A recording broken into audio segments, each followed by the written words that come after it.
Everyone, स्वागत है आप सभी का आज के हमारे सेशन में। आज के इस सेशन में हम एक नया पाठ शुरू करने जा रहे हैं जिसका नाम है कबीर और इस पाठ के लेखक है हजारी प्रसाद जी। तो चलिए सबसे पहले लेखक परिचय देखते हैं। हजारी प्रसाद द्विवेदी का जन्म 19 अगस्त 1907 में दुबे का छपरा बलिया उत्तर प्रदेश में हुआ। तो इनकी मृत्यु हुई 19 मई 1979 में। अब देखते हैं हजारी प्रसाद जी का परिचय। हजारी प्रसाद जी हिंदी के शीर्षस्थ साहित्यकारों में से एक है, यानी उच्चतम साहित्यकारों में से एक है। उच्च कोटि के यानी उच्चतम निबंधकार हैं, उपन्यासकार हैं, आलोचक है, चिंतक और शोधकर्ता भी हैं। आलोचक यानी गुण दोषों का विवेचन करने वाला और चिंतक यानी ध्यान करने वाला, चिंतन करने वाला या फिर उसे विचारक भी कहते हैं। अब देखते हैं हजारी प्रसाद जी की प्रमुख कृतियाँ। अशोक के फूल, कल्पलता एक निबंध है, बाणभट्ट की आत्मकथा, चारु चंद्रलेख, पुनर्नवा एक उपन्यास है, कबीर, हिंदी साहित्य की भूमिका, मेघदूत एक पुरानी कहानी आदि। चलिए अब देखते हैं गद्य संबंधी कुछ बातें। उसमें सबसे पहले हम देखेंगे कि आलोचना किसे कहते हैं। अब किसी विषय वस्तु के लक्ष्य को यानी उद्देश्य को ध्यान में रखते हुए उनके गुण दोष के बारे में या फिर उसकी उपयोगिता के बारे में विवेचन करने वाली या फिर स्पष्टीकरण देने वाली विधा ही आलोचना होती है। अब प्रस्तुत पाठ में हजारी प्रसाद जी ने संत कबीर के व्यक्तित्व के बारे में, उनके उपदेश के बारे में, उनकी साधना, उनके स्वभाव के विभिन्न गुणों को बड़े ही रोचक ढंग से इस पाठ में प्रस्तुत किया है। तो चलिए इस पाठ की शुरुआत करते हैं। हजारी प्रसाद जी कहते हैं कि हिंदी साहित्य के 1000 वर्षों के इतिहास में कबीर जैसा व्यक्तित्व लेकर कोई लेखक उत्पन्न नहीं हुआ। अब ऐसा उन्होंने क्यों कहा? कबीरदास को संत कवि कहा जाता है। अब संत कवियों में उनका एक अलग ही स्थान और महत्वपूर्ण स्थान था। कबीर ने अपने आप को संत कवि तक ही सीमित नहीं रखा। उन्होंने अपने जीवन से मिले अनुभवों को अपने काव्य में उतारा है। अब परंपरा से समाज में चली आ रही जो कुरीतियां हैं उन पर उन्होंने खुलकर विरोध किया। अब जैसे जाति भेद हो या फिर वो वर्ण भेद ही क्यों ना हो या फिर आपसी भेदभाव ही क्यों ना हो, इन पर उन्होंने करारा प्रहार किया। इन बातों को उन्होंने जब समाज के सामने रखा तब उन्होंने किसी की भी परवाह नहीं की या लोग क्या कहेंगे या समाज क्या कहेगा इसकी उन्होंने चिंता नहीं की। अब यह काम एक संत कवि ही नहीं कर सकता, लेकिन कबीरदास जी ने संत कवि होते हुए भी यह काम करके दिखाया।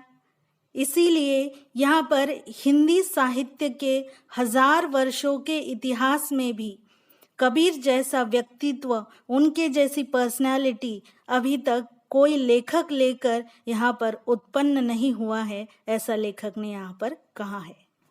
अब लेखक ने इस पाठ के पहले परिच्छेद में ही कबीरदास जी और तुलसीदास जी की तुलना करते हुए कहा कि महिमा में यह व्यक्तित्व केवल एक ही प्रतिद्वंद्वी जानता है, तुलसीदास।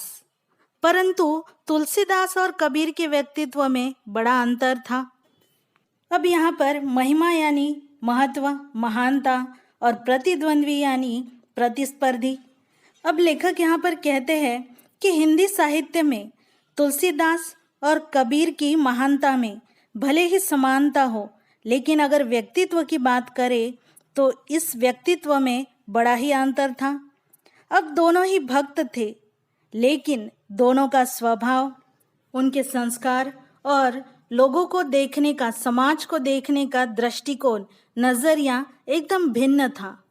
मस्ती, फक्कड़ाना स्वभाव यानी मौजी स्वभाव और सब कुछ ही झाड़ फटकार कर चल देने वाले यानी सब कुछ भूल कर आगे बढ़ने वाले और मोह माया को त्यागने वाले उनके इस तेज ने, उनके इस स्वभाव ने कबीर को हिंदी साहित्य का एक अद्वितीय व्यक्ति बना दिया है। अद्वितीय यानी उसके जैसा और कोई नहीं। उनकी वाणी में सब कुछ को पाकर उनका सर्वजयी व्यक्तित्व विराजता रहता है। यानी उनकी वाणी में सब कुछ को पाने का एक संतोष है और उनका जो सर्वजयी व्यक्तित्व है, यानी सबको जीतने वाला ऐसा व्यक्तित्व उनकी वाणी में ही तो विराजमान है, स्थित है। और उनके ऐसे ही सर्वजयी व्यक्तित्व ने कबीर की वाणी में एक अनन्य साधारण जीवन रस भर दिया है। अब कबीर की वाणी, उस वाणी का तो अनुकरण हो ही नहीं सकता, और जिन्होंने उस वाणी का अनुकरण करने का प्रयास किया है उनके सारे प्रयास व्यर्थ सिद्ध हुए हैं। कबीरदास जी की वाणी वह लता है जो योग के क्षेत्र में भी भक्ति का बीज पड़ने से अंकुरित हुई थी। अब कबीरदास जी की वाणी थी ही इतनी प्रभावी, उनसे सारे क्षेत्र प्रभावित हो चुके थे, तो योग का क्षेत्र कैसे पीछे रह जाता। तो योग के क्षेत्र में भी भक्ति का जो बीज है वो अंकुरित हो ही गया। कबीरदास जी के समय काल में उत्तर के हठ योगियों और दक्षिण के भक्तों में मौलिक अंतर था। अब मौलिक यानी अपने ही सिद्धांतों पर चलने वाले। अब एक टूट जाता था पर झुकता न था, तो दूसरा झुक जाता था पर टूटता न था। अब इस परिच्छेद में हठ योगियों और दक्षिण के भक्तों में क्या अंतर था ये बताया है। अब हठ योगी जो हठयुक्त साधना करते थे वे टूट जाना पसंद करते थे पर किसी के आगे झुकते न थे। तो दक्षिण के भक्त वो नम्रता पूर्वक झुक जाते थे पर कभी टूटना पसंद नहीं करते थे। एक के लिए समाज की ऊंच नीच भावना मजाक और आक्रमण का विषय था, तो दूसरे के लिए मर्यादा और स्फूर्ति का। मतलब अगर हम यहाँ हठयोगियों की बात करें तो समाज की जो ऊंच नीच की भावना है उनके लिए बस एक मजाक बन चुकी थी, लेकिन अगर दक्षिण के भक्तों की बात करें तो उनके लिए यही विषय मर्यादा और स्फूर्ति का था। कबीरदास जी ने कभी संसार में बिना उद्देश्य के भटकते हुए लोगों को देखकर कभी उनके लिए दया के आंसू नहीं बहाए और ना ही कभी वो भयभीत हुए, बल्कि और भी कठोर होकर अपने मन को और भी कठोर बनाकर उन भटकते हुए लोगों को उद्देश्य के साथ जीवन जीने के लिए फटकार लगाते थे। इस संसार में जिस प्रकार पुण्य है उसी प्रकार पाप भी है, और उन पापों को अपने ऊपर ले लेने की इच्छा से भी कबीरदास जी कभी विचलित नहीं होते थे, बल्कि और भी कठोर होकर अपने मन को कठोर बनाकर वे लोगों को सूरत और वीरत का उपदेश देते थे। यानी कबीरदास जी लोगों को अपने उद्देश्य को निश्चित करने का उपदेश देते, तो साथ ही अपनी इच्छाओं को और संसार की सभी सुख सुविधाओं को त्यागने का भी उपदेश देते थे। आगे कबीरदास जी कहते हैं कि संसार में भरमने वालों पर दया कैसी, यानी संसार में जो बिना उद्देश्य के भटकते हैं, जिनको अपना मार्ग नहीं पता है, उन लोगों पर दया करना व्यर्थ है। लेकिन जिन लोगों का उद्देश्य मुक्ति पाना होता है वे अपनी मुक्ति के मार्ग पर इतना अग्रसर हो जाते हैं, इतना आगे बढ़ जाते हैं कि उनको आराम करने का वक्त ही नहीं मिलता। आगे कबीरदास जी कहते हैं कि कर्म की रेख पर मेख न मार सका तो संत कैसा, यानी संसार में भटकने वाले को जो मार्ग नहीं दिखा सकता या फिर उन्हें अपने उद्देश्य की ओर बढ़ने के लिए प्रेरित नहीं कर सकता या फिर उनके भाग्य को नहीं बदल सकता, वो संत कैसा। अब बढ़ते हैं आगे। ज्ञान का गेंद कर सुरत का दंड कर, खेल चौगान मैदान माही, जगत का भरम ना छोड़ दे बालके, आय जा भेस भगवंत पाही। कबीरदास जी इस दोहे में कहते हैं कि हे मनुष्य, तू सबसे पहले ज्ञान का महत्व समझ ले और उसी ज्ञान को गेंद बना, और साथ ही सुरत यानी स्मरण शक्ति, अपनी स्मरण शक्ति को डंडा बना, और इस मैदान रूपी संसार में यह चौगान का खेल। अब चौगान यह बहुत ही पुराना खेल है जो कि घोड़े पर बैठकर गेंद और डंडे की सहायता से खेला जाता है। आगे वे कहते हैं कि जब तू यह चौगान का खेल खेलेगा तो उस समय ज्ञान को गेंद बना और सुरत यानी स्मरण शक्ति को डंडा बना। और उस स्मरण शक्ति रूपी डंडे से ज्ञान रूपी गेंद पर मैदान रूपी संसार में चारों तरफ मार। यानी सबसे पहले तो तू ज्ञान को हासिल कर, उसे याद कर और फिर अपने ज्ञान को सारे संसार में फैला दे। आगे कबीरदास जी कहते हैं कि हे मनुष्य, तू जगत में भटकना छोड़ दे, तू मोह माया को छोड़ दे और ज्ञान और ईश्वर की खोज में निकल पड़। पता नहीं किस भेष में तुझे इस ईश्वर के दर्शन हो जाए और तेरा जीवन सफल हो जाए। चलिए अब आगे बढ़ते हैं। अक्खड़ता कबीरदास का सर्वप्रधान गुण नहीं है। अक्खड़ता यानी स्वाभिमान, सर्वप्रधान यानी प्रमुख गुण नहीं है। जब वे अवधूत या योगी को संबोधन करते हैं, अवधूत यानी साधु, सन्यासी या फिर किसी योगी को पुकारते हैं, उसका आह्वान करते हैं, तभी उनकी अक्खड़ता पूरे चढ़ाव पर होती है। वे योग के कठिन और भयंकर रूपों का स्पष्टीकरण करते हैं।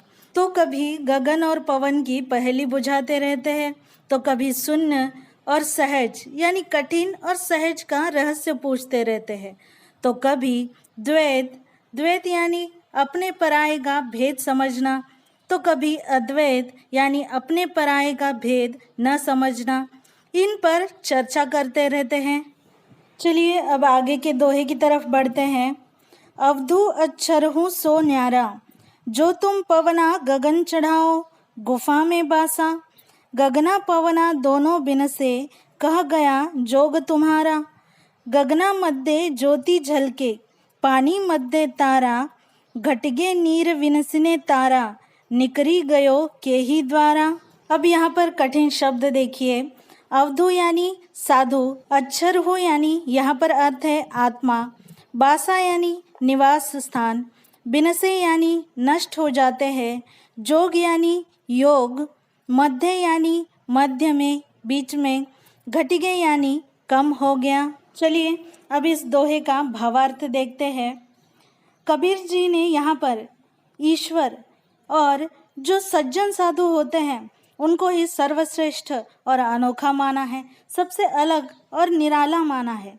उनके जैसा और कोई नहीं है। लेकिन यह सच पता होने के बावजूद भी जो ढोंगी साधु होते हैं वो अपने आप को सर्वश्रेष्ठ बताते हैं और उन्हीं ढोंगी साधुओं को कबीरदास जी यहाँ पर फटकार लगाते हैं। कबीरदास जी उन ढोंगी साधुओं को फटकारते हुए, उनको डांट लगाते हुए कहते हैं कि तुम किसी गुफा में बैठकर हवा और आसमान को वश में करने की ताकत रखने की बात करते हो, लेकिन जब यही हवा और आसमान जब अपना गुस्सा दिखाते हैं तो उस समय तुम्हारा साधुत्व और योगित्व कहाँ जाता है। इसीलिए तुम यह बात समझ लो कि ईश्वर और सज्जन साधु ही श्रेष्ठ होते हैं।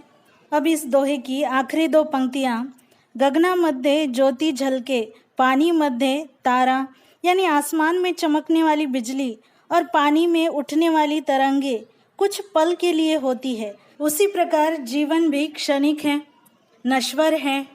साथ ही जिस प्रकार आसमान से पानी का गिरना और तारों का टूटना कुछ क्षण के लिए है यानी क्षणिक है, वैसा ही यह जीवन रूपी तारा कब टूट कर गिर जाएगा इसका कोई भरोसा नहीं है। इसीलिए अपने उद्देश्य को समझो और भक्ति का मार्ग अपनाओ।